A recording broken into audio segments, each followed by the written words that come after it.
जय श्री राम। शंखनाद में आपका स्वागत है।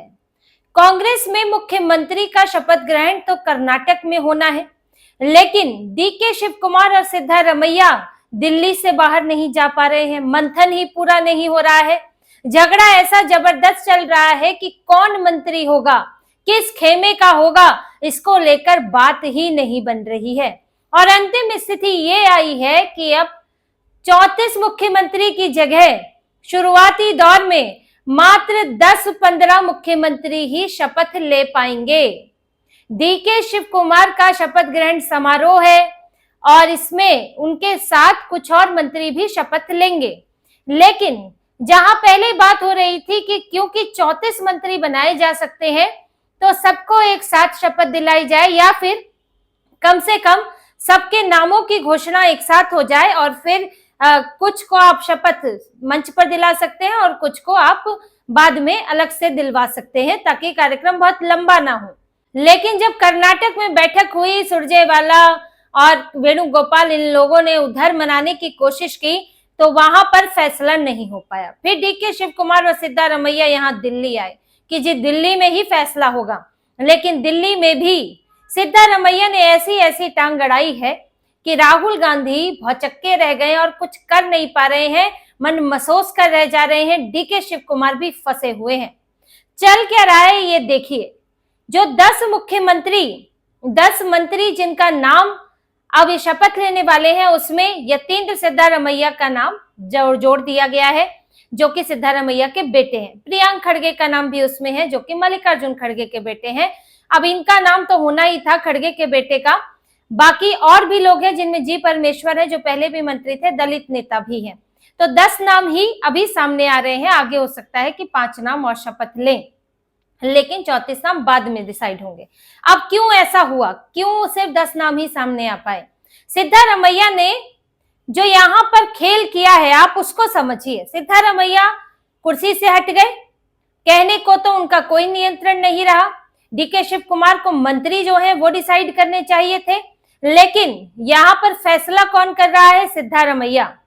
सिद्धारमैया को हाजिरी देने के लिए विधायक पहुंचे हुए हैं। ब्रेकफास्ट हो रहा है, नाश्ता हुआ है विधायकों के साथ कि आप हमारा नाम आगे बढ़ाएं, हमारा नाम आगे बढ़ाएं मंत्री पद के लिए।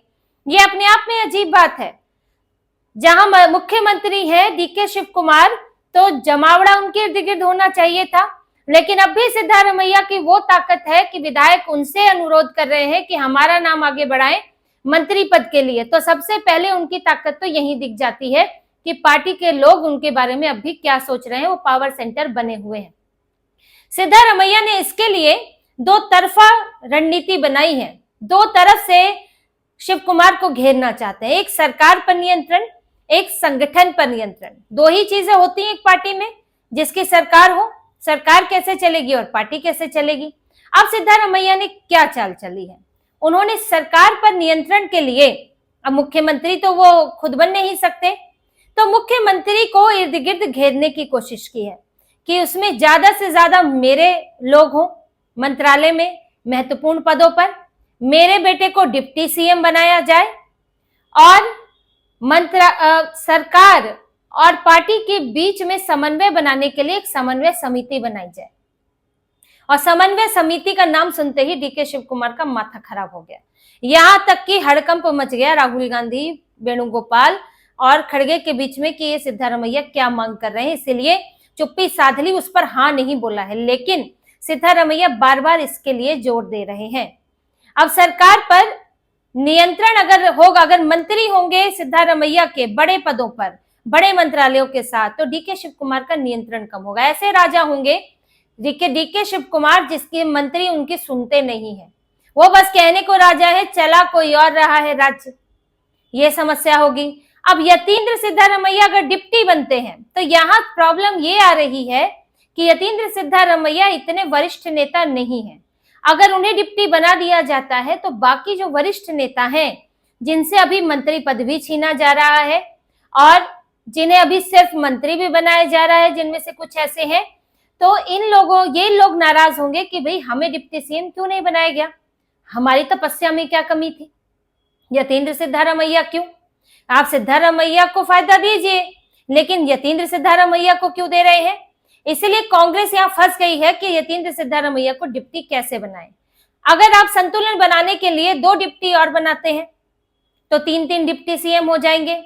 अब यहाँ शिव कुमार इसके लिए राजी नहीं है कि जब पिछली सरकार थी तो उसमें तो एक ही डिप्टी सीएम था, अब 2-2 डिप्टी सीएम क्यों होने चाहिए, 3 डिप्टी सीएम क्यों होने चाहिए। मतलब फिर मैं किस बात का मुख्यमंत्री, जब मेरे साथ पावर शेयर करने वाले, एक टेक्निकली फुल पावर नहीं होती है, लेकिन यहाँ इस वक्त स्थिति अलग है। इस वक्त हाल ये है कि डीके शिव कुमार को कमजोर दिखाना है और डीके शिव कुमार खुद को मजबूत दिखाना चाहते हैं कि मेरी पकड़ पूरी तरह उसी तरह है जैसे सिद्धारमैया की थी और मुझे कोई यहाँ से हिला नहीं सकता है, मेरा पूरा नियंत्रण है। लेकिन जब उनके इर्द गिर्द कोई ना कोई बैठा दिया जाएगा जो उनके अड़ंगा लगाने में लगेगा, तो ऐसे में डीके शिव कुमार कमजोर नजर आएंगे और एक ये मैसेज जाएगा कि सिद्धारमैया ने देखो उन्हें आखिरकार हरा दिया, सीएम ना रहते हुए भी डीके शिव कुमार को कंट्रोल किया। तो डीके शिव कुमार इसके लिए तैयार नहीं है कि आप यतीन्द्र सिद्धारमैया को बनाएं, एक अलग बात है, लेकिन 3-3 डिप्टी सीएम नहीं होने चाहिए। अब यहां भी मामला फंस गया। ये सिद्धारमैया ने इनके लिए मुश्किल खड़ी कर दी, मंत्री पदों के लिए मुश्किल खड़ी की है, क्योंकि उसमें वो अपना, देखिए इनका एक अहिंदा का एजेंडा है, अल्पसंख्यक यानी कि मुसलमान, हिंदू ओबीसी, हिंदुओं को बांटो राज करो, और दलित, इनको मिलाकर ये अपनी राजनीति चलते हैं। तो ये इन्हीं समीकरणों के साथ अपने नेता घुसाना चाहते हैं, अपने विधायक। लेकिन डीके शिव कुमार चाहते हैं कि 34 में से अधिकतर कम से कम 25 विधायक तो उनकी पसंद के होने ही चाहिए, उनके खेमे के होने ही चाहिए। तो यहां भी मामला फंस गया। अब सिद्धारमैया ने देखिए संगठन के स्तर पर इन्हें घेरने की कैसे कोशिश की है। तो सरकार के स्तर पर इन्होंने पेच फंसा दिया, अब संगठन के स्तर पर क्या किया, सिद्धारमैया ने अपनी पसंद का प्रदेश अध्यक्ष बनाने की मांग रखी है। क्योंकि अभी डीके शिव कुमार प्रदेश अध्यक्ष है, वो हटेंगे तो अब कोई तो बनेगा। तो सिद्धारमैया चाहते हैं कि उनकी पसंद का कोई हो जो उनके खेमे का हो प्रदेश अध्यक्ष। उनका कहना है कम से कम भाई प्रदेश अध्यक्ष तो मेरे खेमे का बनाओ। मैंने इतनी आसानी से पद छोड़ दिया, मीडिया में कोई बयान नहीं दिया, कोई विरोध जाहिर नहीं किया, पूरा सपोर्ट कर रहा हूं। उन्होंने तो त्याग दिखाया ना कि मैंने त्याग किया और बहुत ही शांतिपूर्वक त्याग किया, तो बदले में मुझे मिलना चाहिए। अपना पलड़ा वो त्याग से भारी करके बैठे हैं। तो अब वो चाह रहे हैं प्रदेश अध्यक्ष उनका हो। अब प्रदेश अध्यक्ष जिसका होगा, पार्टी पर नियंत्रण उसका ही होगा। जैसे कि डीके शिव कुमार का पार्टी पर नियंत्रण था, वो प्रदेश अध्यक्ष थे, ऐसे ही नहीं उनके खेमे में कई विधायक आ गए और उन्होंने सीधे सीधे धमकियां देनी शुरू कर दी। अब यहाँ डीके शिव कुमार, यहाँ पर सिद्धारमैया अपनी पसंद का नेता चाहते हैं। कल को जबकि टिकट बंटवारा हो तो मेरी पसंद के विधायक हो, और अगर कांग्रेस जीतती है तो वो विधायक दल के नेता के तौर पर शिव कुमार को ना चुने, किसी और को चुने, जो हम रणनीति बनाए उसके अनुसार चले। ये सिद्धारमैया की पूरी, इनके एक तरह से इन्होंने अपनी बिसात बिछाने की कोशिश की है कि संगठन पर मेरा नियंत्रण प्रदेश अध्यक्ष के जरिए, मंत्रिमंडल और डिप्टी सीएम के जरिए सरकार पर नियंत्रण। और जो इन्होंने सबसे महत्वपूर्ण काम किया वो है समन्वय समिति। अभी समन्वय समिति क्या है? समन्वय समिति है जो सरकार और पार्टी के बीच में एक समन्वय बनाएगी, यानी कि तालमेल बैठाकर चलेगी कि सरकार कहीं और भाग रही है, पार्टी कहीं और भाग रही है, या दोनों के बीच कुछ मुद्दों में टकराव हो, तो ऐसा नहीं होना चाहिए, यानी कि कोई बगावत ना हो पहले ही। अब देखिए इस समन्वय समिति की जरूरत ही अपने आप में बताती है कि संगठन में ठीक नहीं चल रहा है। आपने ये मैसेज दे दिया कि भाई सरकार और संगठन, उनके बीच में कुछ गड़बड़ है, समन्वय नहीं बैठ रहा है, यानी कि जो सरकार में बैठा हुआ आदमी है वो कुछ ऐसे फैसले ले रहा है जो संगठन को पसंद नहीं आ रहे, यानी कि वो ऐसा फैसला ले सकते हैं जो संगठन के लिए परेशानी बनेगा। तो ऐसे में एक समन्वय समिति होनी चाहिए। अब समन्वय समिति के अध्यक्ष कौन होंगे? सिद्धारमैया कोई और पद तो ले नहीं रहे हैं, वो तो अपने बेटे के लिए उधर मांग रहे हैं। प्रदेश अध्यक्ष वो किसी और को बनाएंगे, और इसलिए वो वरिष्ठ नेता है, पूर्व मुख्यमंत्री है, तो उनको समन्वय समिति का अध्यक्ष बना दिया जाएगा। अब समन्वय समिति का अध्यक्ष वो होंगे तो आप समझिए कि कितना टकराव होगा। डीके शिव कुमार के किसी भी फैसले पर सवाल खड़ा किया जा सकता है, किसी भी फैसले को समन्वय समिति बदलने के लिए दबाव डाल सकती है कि इससे भाई पार्टी और सरकार के बीच में एक तनाव, टकराव की स्थिति आ रही है, बगावत की स्थिति आ रही है, आप ये फैसला बदलिए। तो डीके शिव कुमार के फैसलों पर बार बार सवाल उठेंगे। अब इसमें देखना होगा, ये कांग्रेस को तय करना होगा कि अंतिम फैसला किसका होगा। अगर मान लीजिए मुख्यमंत्री का भी अंतिम फैसला हो तो भी टकराव तो दिखेगा, परेशानी तो दिखेगी। तो सिद्धारमैया आप देखिए किस तरह से पूरी चाल चल रहे हैं कि डीके शिव कुमार को चैन से कुर्सी पर बैठने नहीं देना है। उनके प्रदर्शन को भी प्रभावित करेंगे, उनकी शक्तियां भी सीमित करने की कोशिश है और साथ में ये भी दिखाने की कोशिश है कि डीके शिव कुमार के नेतृत्व में संगठन में सब ठीक नहीं चल रहा है, सरकार और संगठन आपस में लड़ रहे हैं और डीके शिव कुमार ये सब समझ रहे हैं। अब ऐसा नहीं कि उनकी समझ में नहीं आ रहा है, ऐसे ही मामला दिल्ली नहीं पहुंचा, रात रात तक मंथन नहीं चलता रहा।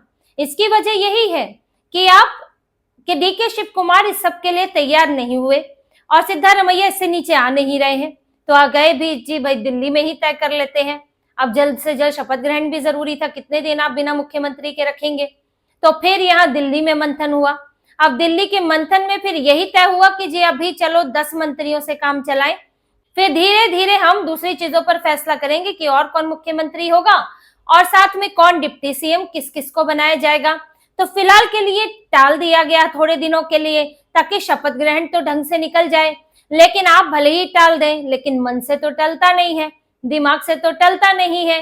डीके शिव कुमार ने भले ही सिद्धारमैया के पैर छू लिए, गले लगा लिया, लेकिन डीके शिव कुमार देख रहे हैं कि सिद्धारमैया क्या कर रहे हैं और सिद्धारमैया जानते हैं कि डीके शिव कुमार भी उन्हें साइड करना चाहते हैं। वो चाहते हैं कि एक छत्र राज हो मेरा, और उनको तो ये भी लगता है कि सरकार के दौरान भी डीके शिव कुमार ने उनको समर्थन पूरी तरह नहीं किया। चाहे लोकसभा चुनाव हो, कांग्रेस का प्रदर्शन उतना अच्छा नहीं रहा जितनी की उम्मीद थी कांग्रेस को, क्योंकि वहां आपकी सरकार थी, फिर भी बीजेपी वहां से सीटें ले गई, वहां से इन्हें और अच्छे प्रदर्शन की उम्मीद थी। अब यहीं पर ही मामला फंसा है और दोनों के बीच झगड़ा है और सिर्फ झगड़ा दो नेताओं के बीच में नहीं होता है। इस बात को ये बात वह समझने की महत्वपूर्ण बात है राजनीति में कि अगर दो नेताओं का झगड़ा है तो यानी कि दो गुटों का झगड़ा है, दो गुटों के कई विधायकों का झगड़ा है, ये इस तरह से चलता है। और कांग्रेस की यही समस्या है कि अब हम बदल कर भी, जो इन्होंने सोचा था कि अगर सीएम बदल देंगे तो आने वाले 2-3 सालों में चुनाव तक सब कुछ शांत हो जाएगा, चीजें ठीक हो जाएंगी, फिर हम मजबूत होकर एकजुट होकर चुनाव में उतरेंगे। लेकिन फिलहाल स्थितियां ऐसी नहीं है और सिद्धारमैया शांत बैठते हुए नहीं दिख रहे हैं, बल्कि वो बढ़ चढ़कर अब और दावे के साथ अपनी मांगे रख रहे हैं। और अगर कोई भी इसमें छूटता है, यानी कि किसी को भी पीछे हटना पड़ता है, अगर उसकी बात पूरी नहीं होती है, तो फिर आगे ये बगावत टकराव और बढ़ने वाला है। और कांग्रेस के लिए इस बार के चुनाव आसान नहीं होंगे। सिद्धारमैया, डीके शिव कुमार और इनके गुटों के समर्थक वो एक मंच पर एक साथ आते हुए नहीं दिख रहे हैं। तो इसी तरह की और खबरें और विश्लेषण आपके लिए लाते रहेंगे। हमसे जुड़े रहिए, सब्सक्राइब कीजिए, कमेंट कीजिए। बहुत बहुत धन्यवाद। जय श्री राम।